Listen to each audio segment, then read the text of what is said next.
nous n'avons pas su nommer les choses pour ce qui concerne la dette. Quand le 24 septembre 2024, vous nous avez annoncé qu'il y avait une dette cachée ici au Sénégal de l'ordre de 7 milliards de dollars, ça a été comme une déflagration mondiale. Le Sénégal a été ciblé et criblé de partout à cause de cette dette. Et vous nous avez annoncé que la dette, elle est cachée. Alors, Monsieur le ministre, 3 questions. Que signifie dette cachée? Et c'est là où nous devons nous mettre d'accord pour nommer les choses. Que signifie pour vous dette cachée? Quand je vous entends, vous nous dites la dette cachée, c'est celle-là qui n'a pas été révélée à l'Assemblée nationale. Quand je lis la Cour des comptes, elle nous dit la dette cachée, c'est celle-là qui est hors cadrage. Qu'est-ce qu'il faut retenir comme définition de la dette cachée? Qu'est-ce qui compose la dette cachée? Vous le savez, Monsieur le ministre, la dette, son ratio est calculé selon des normes. Le GFSM 2014, vous le connaissez, Monsieur le ministre? C'est la norme que retient et le FMI et l'UMOA pour calculer la dette. Comment cette dette dite cachée, elle a été calculée par rapport à cette norme qui a été admise? Et ça pose tout le débat de la dette contingente.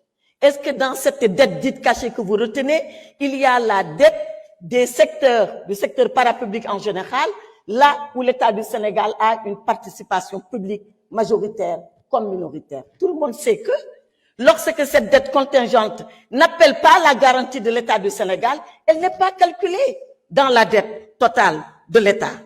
Ensuite, surtout, comment on cache une dette? Quel est le stratagème?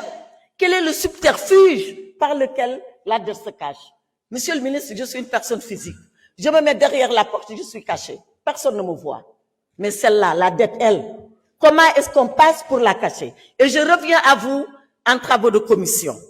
Vous avez dit, et vous avez pris l'exemple du secteur bancaire, en disant que la dette de l'État sur le secteur bancaire était tellement lourde que ça a failli créer une crise systémique. Vous vous rappelez de ces mots que vous aviez prononcés en commission? Mais, Monsieur le ministre, vous êtes un financier, vous êtes tous des financiers.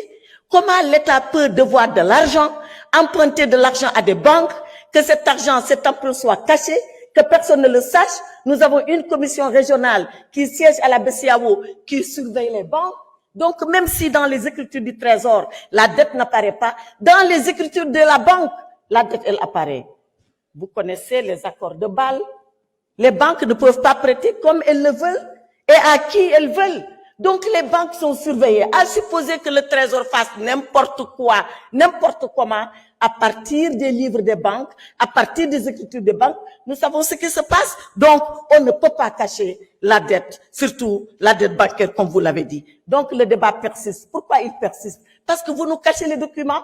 Donnez les documents et on débattra à armes égales, pied à pied. Et on vous dira là où nous ne sommes pas d'accord. Et on vous dira voilà pourquoi nous ne sommes pas d'accord. Sortez les rapports cachés, le rapport de Mazars, et nous en terminerons avec ce débat. La solution, et je termine.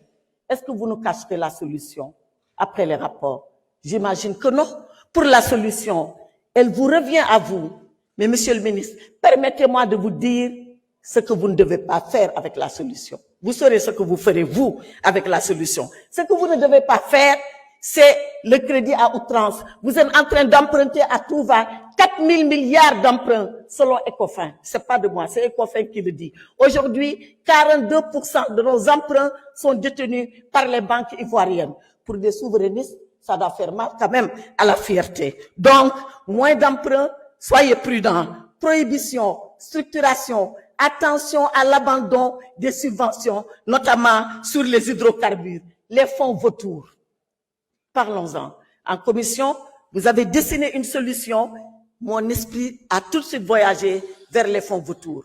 N'y touchez pas, ça ne peut pas être la solution. C'est pour ça que je dis, je ne connais pas votre solution, mais moi je sais au moins ce que vous ne devez pas faire. Monsieur le ministre, regardez les Sénégalais dans le blanc de l'œil. Ne cachez plus la solution. Dites aux Sénégalais ce que vous voulez faire, ce que vous allez faire, où est-ce que vous allez les mener pour solutionner ce problème. Je vous remercie.